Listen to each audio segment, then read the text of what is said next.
Have you ever wondered if the friendships you hold on to in old age could actually be hurting you instead of helping you? At first, it sounds unthinkable. After all, aren't friends supposed to bring comfort, joy, and support? But as Carl Jung once warned, the relationships we keep later in life can sometimes hold us back, creating hidden traps we don't see until it's too late. By the time you reach your 70s or 80s, the friendships you've carried for decades may not always serve the same purpose they once did. Some can become sources of stress, fear, or limitation rather than encouragement and growth. In today's video, we'll look at 7 reasons why friendships can become a trap in old age, reasons that Carl Jung himself might nod at if he were here today. You'll discover how emotional dependence, jealousy, or even unresolved wounds can quietly drain your energy and rob you of your independence. We'll also talk about how to spot these traps in your own relationships and what you can do instead to protect your dignity and peace of mind. So stay with me until the very end, because the final reason may surprise you the most. It's the one that can affect both your emotional balance and your physical health in ways you might not expect. Now, let's get started. Number 1. Emotional dependence. One of the most common traps in old age is when a friendship quietly shifts into emotional dependence. At first, it might feel comforting to know that someone checks in on you daily, or that you can call each other whenever you feel lonely, but over time, the relationship can become unbalanced, where one friend leans so heavily on the other that it drains energy instead of replenishing it. Imagine an older woman named Helen, now 82, who often spends her afternoons talking with her longtime friend Clara. At first, it was joyful, 2 widows keeping each other company, but slowly, Clara began to call Helen every evening, expecting hours of listening to her complaints. Helen began to dread the phone ringing. What once gave her strength now felt like a burden. The mechanism here is simple but dangerous. Emotional dependence creates an uneven exchange where one person's needs dominate. Over time, this raises stress levels, disrupts sleep, and even increases blood pressure. Research in psychology shows that unbalanced social ties in later life are linked to greater risk of depression and a weaker immune response. When your body is already more vulnerable, that's a serious risk to carry. Ask yourself this: do you feel uplifted after speaking with a friend, or do you feel exhausted? That single question can reveal whether a friendship is truly supportive or if it has slipped into dependency. If your energy is constantly drained, it may be time to reconsider the boundaries in that relationship. Practical steps can make a difference. First, set time limits. For instance, decide that calls will last no more than 30 minutes, or that you'll talk only 3 evenings a week. Second, redirect conversations towards shared memories or uplifting topics rather than endless complaints.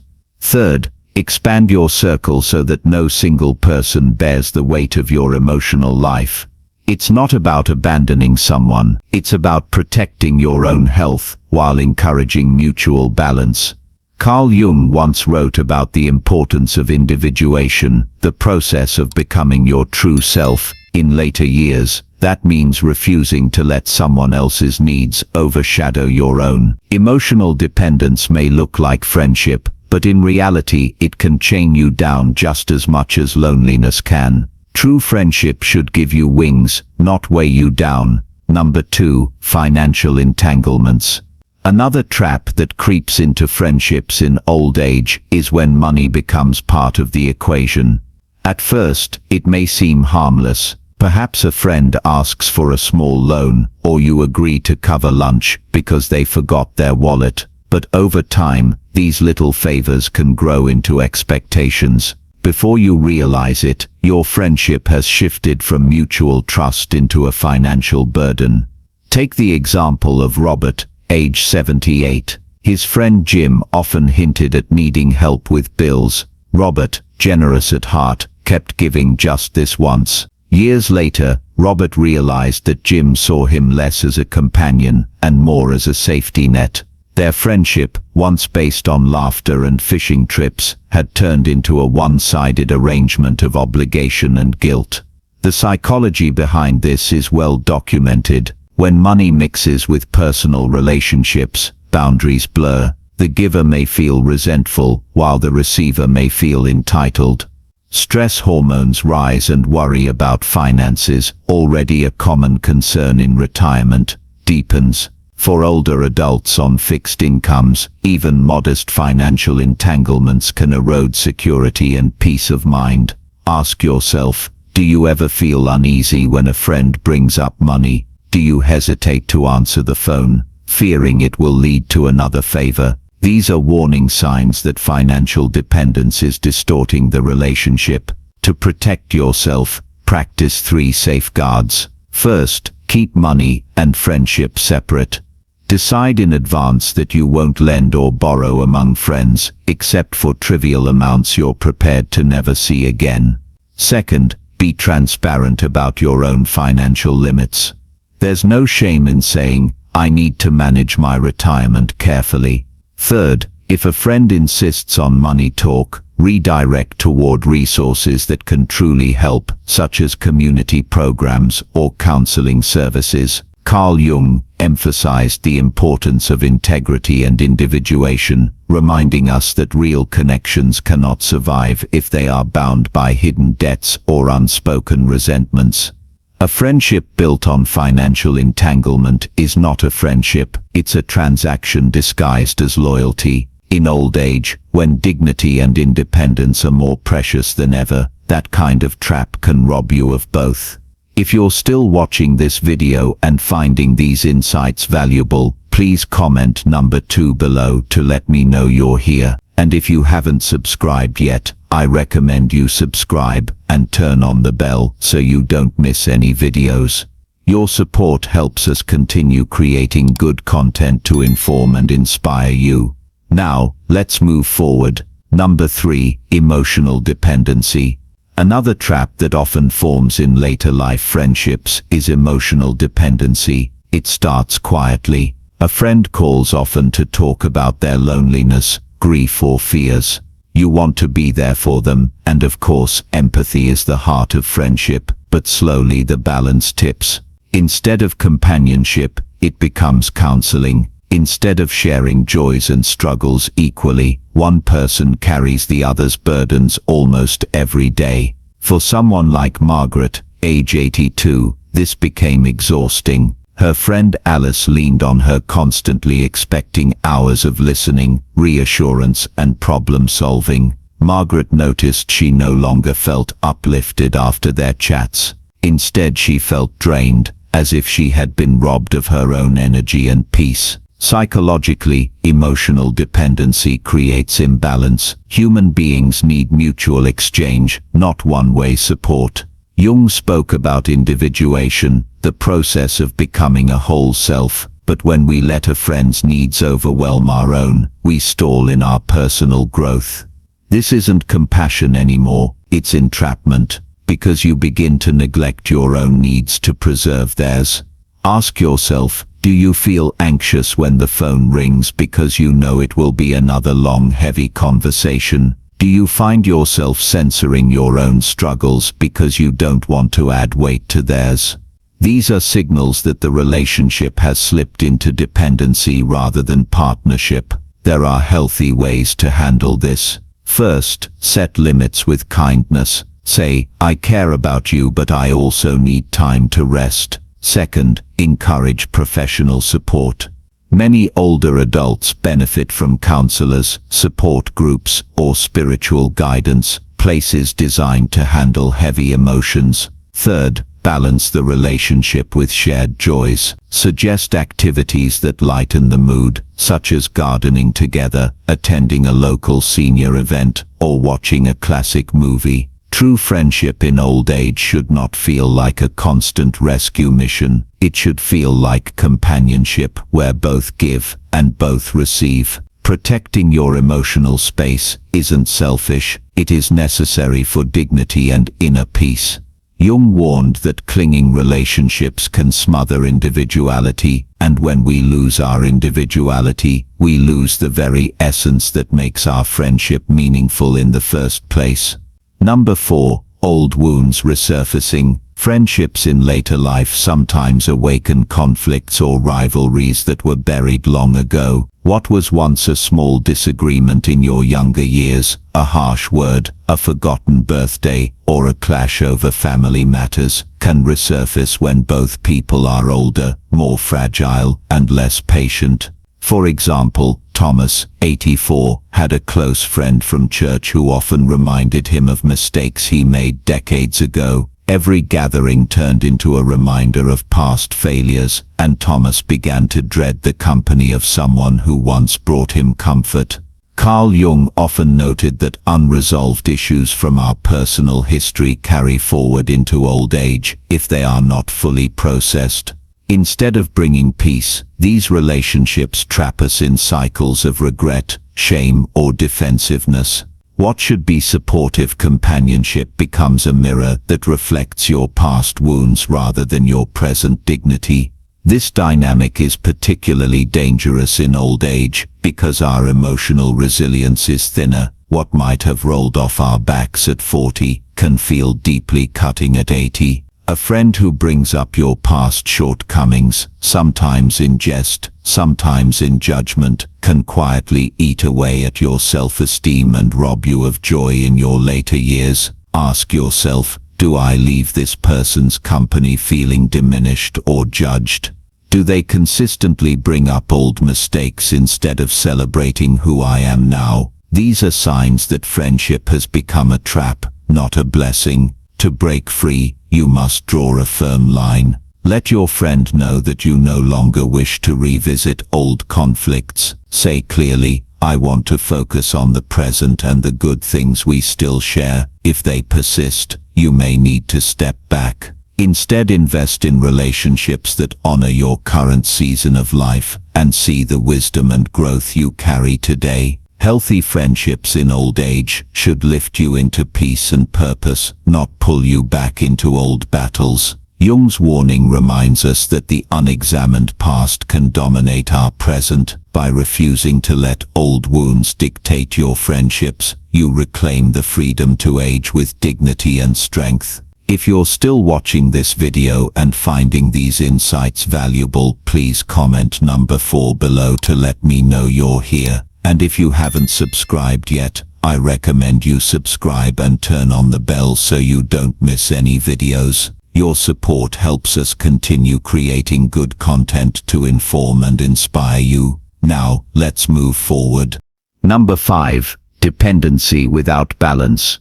Another reason friendships can become a trap in old age is when they slide into unhealthy dependency. At first, leaning on one another for rides to the store or a little company at the doctor's office feels natural, but over time the relationship may tilt with one friend becoming the caretaker and the other the dependent. For instance, Evelyn, 82, began helping her neighbor George with errands after his hip surgery. Soon, George relied on her for nearly everything: groceries, bills, even constant phone calls for reassurance. What started as kindness became an emotional chain, draining Evelyn of her own freedom. Carl Jung emphasized that late life development should move toward individuation, a deeper sense of selfhood and inner peace. But dependency without balance prevents that growth. Instead of expanding your spirit, you feel tied down, your days filled with another person's demands. This can even foster resentment, guilt, or fatigue, undermining the very purpose of friendship. The danger here is subtle. Seniors may think, I have to keep this friend because we've known each other so long. But true friendship is reciprocal, not one-sided. If you consistently give more than you receive, or if your friend cannot respect your limits, you are in a trap. And because many older adults fear loneliness, they tolerate dependency even when it eats away at their health and joy. Ask yourself, does this friend give me energy or only take it away? Do I feel free to say no without fear of rejection? If the answer is no, it's time to reconsider the terms of that relationship.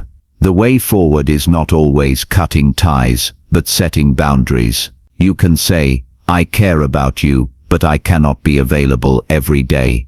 You can suggest other resources like community services, church groups, or professional help, and you can reclaim time for your own growth, your own rest, and your own joy. Friendship in later years should offer companionship, not captivity. By guarding against one-sided dependency, you preserve not just your freedom, but also the dignity that Jung believed was essential for aging wisely. Number 6. Fear of authenticity. A hidden trap of friendships in old age is when they stop being a place of truth and turn into a stage play. Many seniors cling to long-standing friends, but only maintain the surface-level, safe conversations about the weather, aches and pains or grandchildren, while avoiding deeper honesty. Over time, this creates a false harmony where you smile and nod, but inside you feel unseen and unheard. For example, Patricia, 79, always met her circle for coffee, yet when she lost her husband, she discovered her friends preferred to keep things light, never letting her grieve openly. Instead of comfort, she felt silenced, like she had to wear a mask just to stay accepted. Carl Jung wrote that aging should move us toward individuation, the courage to integrate all parts of ourselves, light and shadow alike. But shallow or judgmental friendships block this process. When you cannot share your true fears, regrets, or hopes, you live half a life. You may even start to doubt your worth, believing, "My friends wouldn't understand." This false belonging becomes a cage, leaving you lonelier than if you were alone. The risk grows sharper after 70 because time feels shorter and the need for authentic connection becomes stronger. Pretending in friendships may protect you from conflict, but it also starves your soul, and Jung warned that what we repress in our later years doesn't vanish. It seeps out as bitterness, anxiety, or even physical illness. So ask yourself, do my friends allow me to be real? Can I speak honestly without fear of being judged or dismissed? If not, your friendships may be a trap keeping you from the authenticity that brings peace in old age. The solution is not to cut everyone off, but to seek or cultivate relationships that welcome truth. You can model honesty by gently sharing more of yourself and notice who responds with care rather than discomfort.